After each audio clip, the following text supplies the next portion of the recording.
La historia de Abraham seguro nos suena, ¿no? El gran patriarca, el comienzo de una fe. Pero, ¿y si no fuera una biografía como las que leemos hoy en día? ¿Qué tal si fuera algo mucho más complejo? Bueno, de eso vamos a hablar, porque los propios textos bíblicos nos dan unas pistas fascinantes sobre cómo fueron creados. A ver, para empezar hay que entender la magnitud de esta figura. Su importancia es inmensa. Estamos hablando de que cientos de millones de personas hoy lo ven como su padre en la fe. Imagínense, es un legado que atraviesa milenios y que une a judíos, cristianos y musulmanes, todos mirando hacia este mismo antepasado. Y para que nos hagamos una idea de su peso, solo piensen en esto. Nada más en el Nuevo Testamento se le nombra 75 veces. 75. Es casi tanto como a Moisés. O sea, está claro que no es un personaje secundario, para nada. Es una figura absolutamente central. Pero bueno, aquí es donde la cosa se pone de verdad interesante, porque si dejamos a un lado esa imagen que todos tenemos en la cabeza y nos ponemos a leer los textos con lupa, con mucha atención, nos damos cuenta de que la historia no es tan lineal como parece. Los relatos sobre Abraham de verdad no se pueden leer así nomás, de forma ingenua. Y es que los mismos textos nos van dejando señales, como pistas de que hay algo más profundo. De repente vemos historias que se repiten, inconsistencias, pequeños detalles que a un lector atento le hacen decir, oye, aquí pasa algo. Son como miguitas de pan que nos invitan a seguir el rastro, a mirar con más cuidado. Miren un ejemplo perfecto de esto. El primer gran acertijo es la famosa historia de la esposa hermana.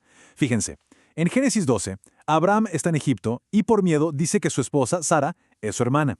Ok, pero es que luego en Génesis 20 pasa casi lo mismo en Gerar, con el rey Abimelech. La historia es prácticamente un calco. Entonces, claro, la pregunta cae por su propio peso. ¿Por qué? ¿Por qué contar la misma historia dos veces con apenas unos cambios? Esto no suena a un simple despiste del autor, ¿verdad? No. Parece más bien una señal, una clave literaria que nos está diciendo, investiguen más. Y ojo, que no es un caso aislado, ¿eh? Este patrón lo vemos en más partes. Por ejemplo, hay dos relatos diferentes sobre la alianza de Dios con Abraham. Hay dos tipos de promesas divinas que a veces van por separado. Una es sobre la tierra, la otra sobre tener muchísimos descendientes. Incluso el vocabulario y el estilo de escritura cambian de un capítulo a otro. Claramente algo pasa con la estructura de este texto. Ok, entonces, el punto clave es cómo le damos sentido a todo esto. ¿Cuál es la explicación? Bueno, pues resulta que durante más de un siglo, los académicos y eruditos han estado en una especie de cacería detectivesca para resolver estos acertijos, intentando descifrar dónde termina la historia y dónde empieza la tradición. Y el debate ha sido, intensísimo. A finales del siglo XIX, un erudito muy famoso, Julius Wellhausen, dijo, miren, estas historias son más bien folclore, reflejan la época de los reyes de Israel, no la de Abraham. Pero luego, a mediados del siglo XX, llega la arqueología con gente como W.F. Albright, que defendía que sí había una historicidad sustancial, que todo encajaba con la edad del bronce. Y cuando parecía que había un acuerdo, ¡pum! En los años 70, otros académicos como Thomas Thompson y John Van Seters revisaron todo de nuevo y dijeron, un momento, no hay ninguna evidencia directa de que los patriarcas existieran. Y eso nos lleva a la pregunta del millón. Más allá de lo que dicen los libros y los análisis literarios, ¿qué nos dice la tierra? ¿Qué nos dicen las piedras? O sea, ¿qué ha encontrado la arqueología en todo este tiempo? Y aquí, la arqueología es bastante clara y es reveladora. En un lugar como Beerseba, que es súper importante en la historia de Abraham, las excavaciones no han encontrado nada. No hay rastros de asentamientos de la edad del Bronce Medio, que es la época donde se supone que vivió. Hay un desfase, una desconexión muy clara entre lo que dice el texto y lo que nos cuenta el terreno. Y esto nos lleva a una conclusión que al principio puede ser un poco chocante, pero que es crucial, y es esta.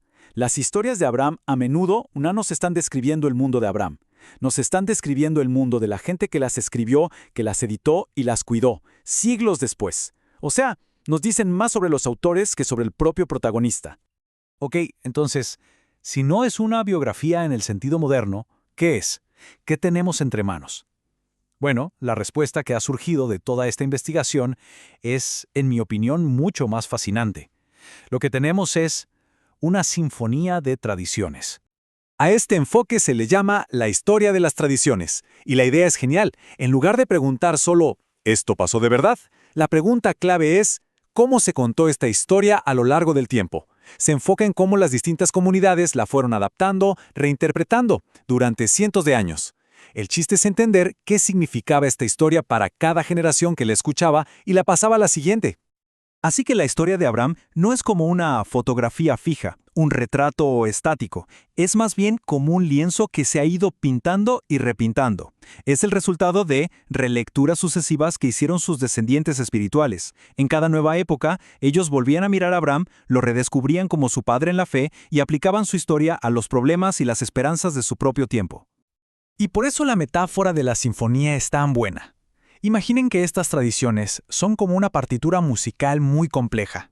Nuestro trabajo entonces es aprender a leer esa partitura, encontrar las distintas melodías, las tensiones, incluso las disonancias, y al final escuchar cómo se unen en una gran armonía. Escuchar la pieza completa, tal como nos ha llegado hoy. Y en esta sinfonía, cada época histórica es como un instrumento diferente que se suma a la orquesta. Si escuchamos con atención, podemos oír los bronces de la época de los reyes, como David o Salomón. Luego, los violines melancólicos de la comunidad exiliada en Babilonia, con todas sus preocupaciones. Y al final, los coros de las generaciones que volvieron y reconstruyeron su vida. Cada grupo fue tejiendo su propia experiencia en el gran tapiz de la historia de su ancestro.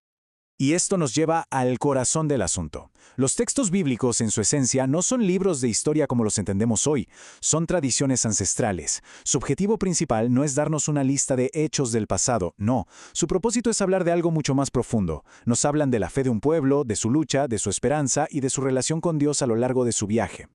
Bueno, y después de todo esto, uno se pregunta, ¿y a mí qué? ¿Qué significa esto para quien lee estas historias hoy? Pues la verdad lo cambia todo. Cambia por completo la manera de acercarse a ellas. Podríamos pensarlo como una nueva forma de leer, en 4 pasos. Primero, aceptar los acertijos, ver esas contradicciones no como errores, sino como pistas de que hay diferentes capas.